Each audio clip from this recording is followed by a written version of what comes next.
Oke, Assalamualaikum warahmatullahi wabarakatuh. Salam sejahtera buat kita semua. Bertemu lagi di mata kuliah Geografi Pariwisata. Untuk pertemuan kali ini kita membahas topik terkait pariwisata alternatif. Langsung saja. Jadi sebenarnya apa sih pariwisata alternatif? Jadi pariwisata alternatif ini adalah sebuah pergeseran tren dari wisata massal yang sebelumnya memang pada periode-periode sebelum ini jadi jadi pilihan kegiatan wisata yang paling diminati. Lalu karena adanya di sini dijelaskan adanya pergeseran, adanya minat dari wisatawan untuk bisa beralih dari wisata massal yang sebelumnya sangat-sangat tenar, lalu berganti ke wisata yang lebih intens atau kegiatan wisata yang lebih dekat dengan pengelola, dekat dengan alam, ada interaksi dengan masyarakat, ada unsur-unsur budaya dan keunikan lokal yang bisa diangkat. Jadi ini pergeserannya ya. Jadi sebelumnya adalah mass tourism yang memang eh, paling besar, yaitu motivasi untuk berekreasi biasa, orientasinya destinasi-destinasi wisata yang populer, terus daya tarik laut, pesisir pasir dan pantai sea, sun and uh, sand. Lalu bergeser ke wisata alternatif. Nah, jadi secara arti wisata alternatif ini adalah bentuk perwistaan yang konsisten dengan alam, sosial, dan masyarakat, serta mengizinkan interaksi dan berbagai pengalaman antara wisatawan dan masyarakat. Juga bisa berbagai pengalaman dari wisatawan dan masyarakat lokal. Jadi lebih intens hubungannya dari wisatawan dan masyarakat. Itu yang menjadi nilai utama dari wisata alternatif.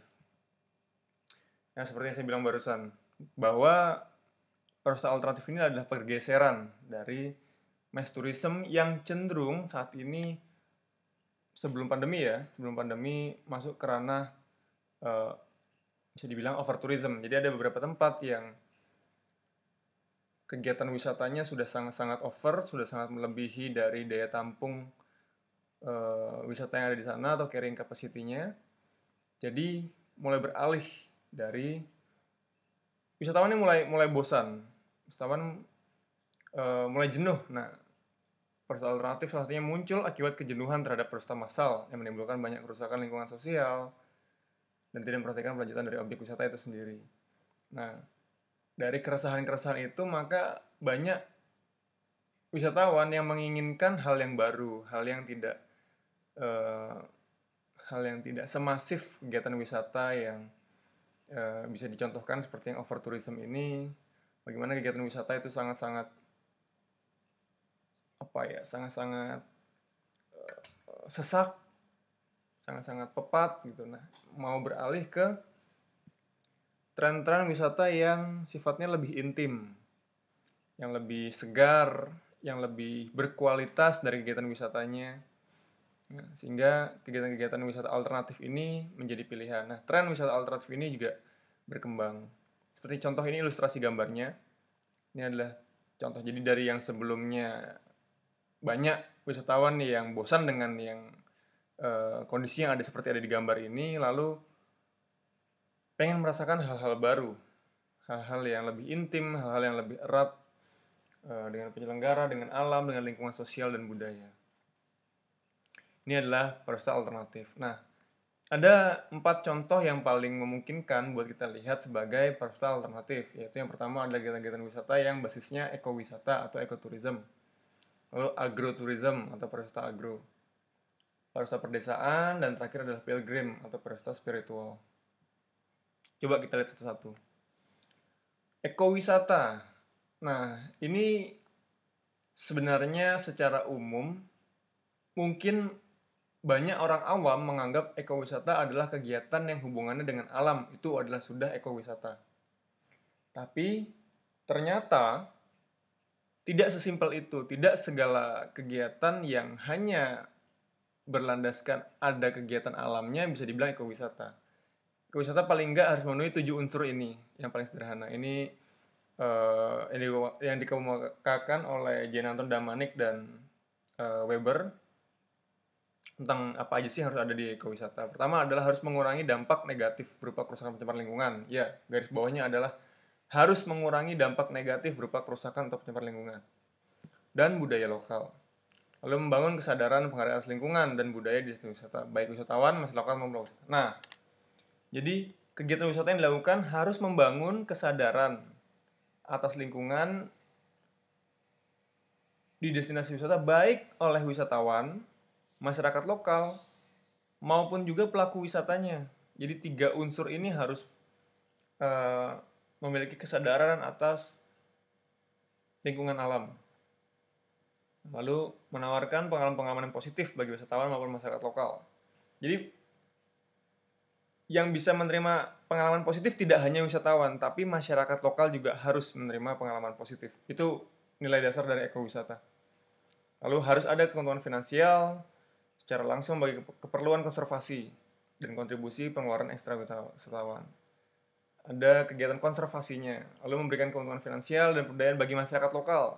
Nah, kalau yang tadi adalah keuntungan finansial untuk kegiatan konservasi, yang kedua adalah keuntungan finansial untuk pemberdayaan masyarakat lokal.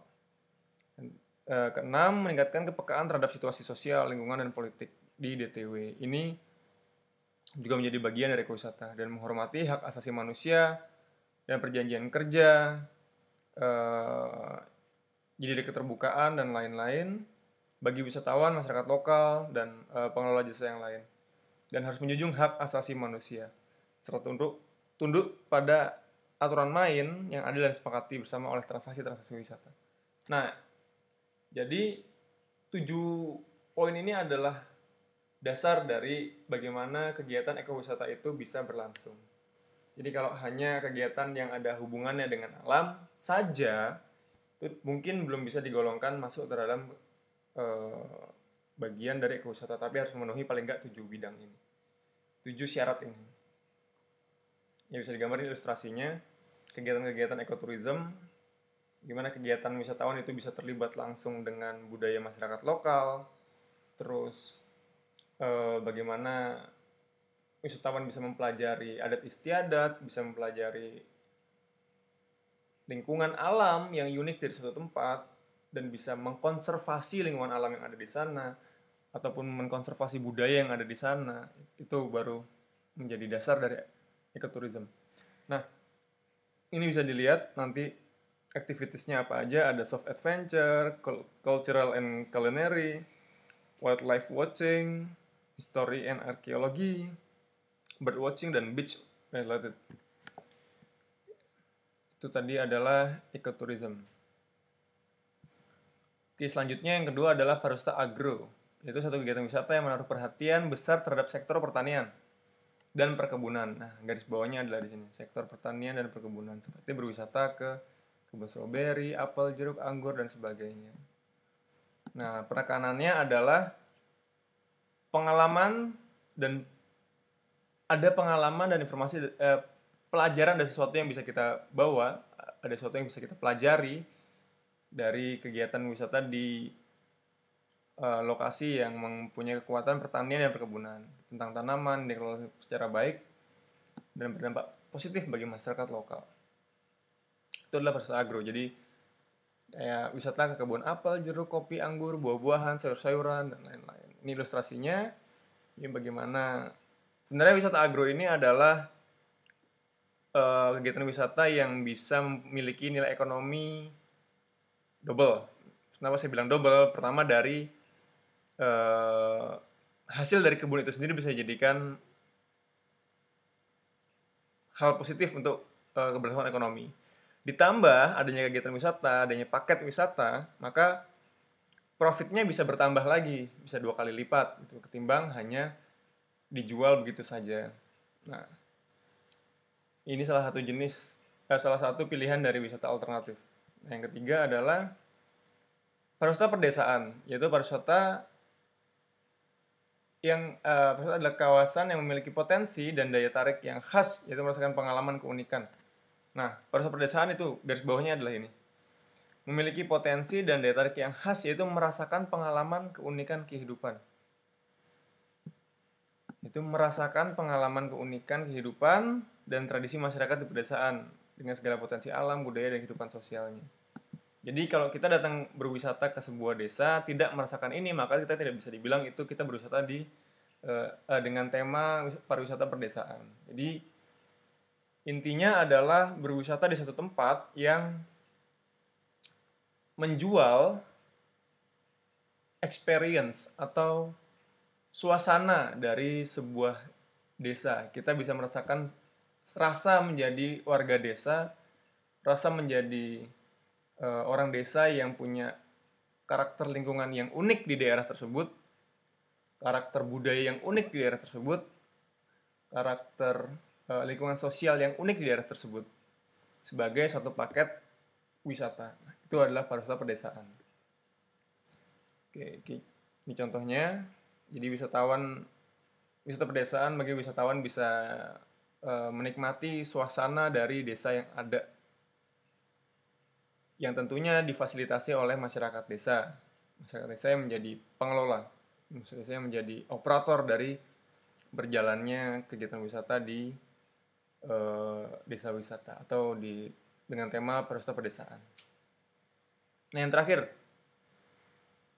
pariwisata spiritual atau pilgrimage. Nah, wisata spiritual itu adalah perjalanan wisata menuju tempat-tempat suci untuk melaksanakan kegiatan spiritual.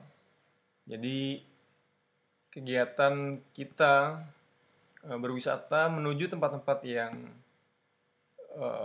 suci, dianggap suci oleh penganutnya, dan melaksanakan kegiatan spiritual seperti sembahyang, yoga, semedi, meditasi, konsentrasi, dekonsentrasi, dan istilah lainnya yang mengacu pada kepercayaan masing-masing.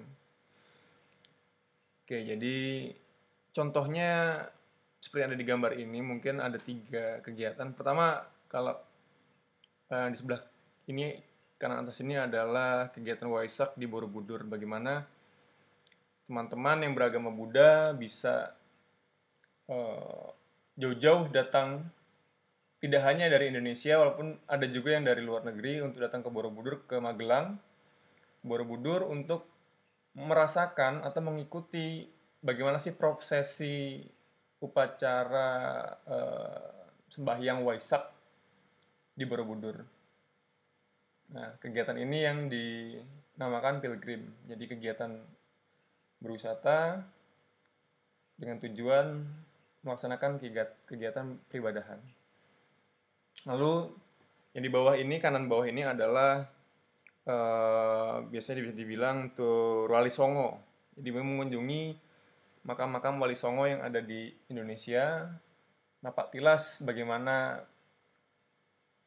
Wali Songo itu menyebarkan agama Islam di Indonesia, terus mempelajari unsur-unsur budaya yang ada di sana, terus unsur keagamaan yang ada di sana. Bagi teman-teman yang beragama Muslim, ini menjadi paket yang banyak dijual juga untuk kegiatan mengunjungi makam-makam Wali Songo. Mulai dari Jawa Timur, Jawa Tengah, sampai ke Banten juga kalau nggak salah. Nah, yang ketiga yang sebelah kiri ini adalah kunjungan ke Gua Maria.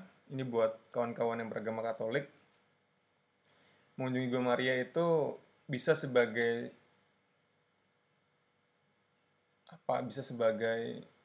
kegiatan berwisata juga,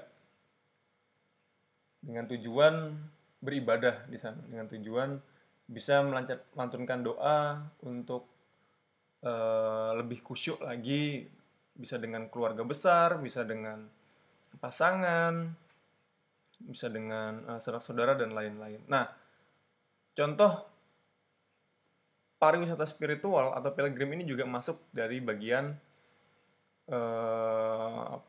pariwisata alternatif. Jadi, secara garis besar balik lagi, pariwisata alternatif adalah 4 contoh tadi, salah satunya yang paling dekat dengan kita sekarang. Jadi intinya adalah ini berangkat dari kegelisahan wisatawan akan pariwisata massal yang sudah sangat-sangat over tourism. Lalu ada pencarian-pencarian jenis wisata baru yang bisa dinikmati dengan lebih eksklusif, dengan lebih intens, dengan lebih dengan lebih intim kegiatan wisatanya. Oke, kira-kira itu jadi untuk mata kuliah Geografi Pariwisata di minggu ini pembahasan kita terkait pariwisata alternatif sampai di sini saja. Jika ada pertanyaan kita lanjutkan di diskusi kelas. Terima kasih. Assalamualaikum warahmatullahi wabarakatuh. Salam sejahtera buat kita semua.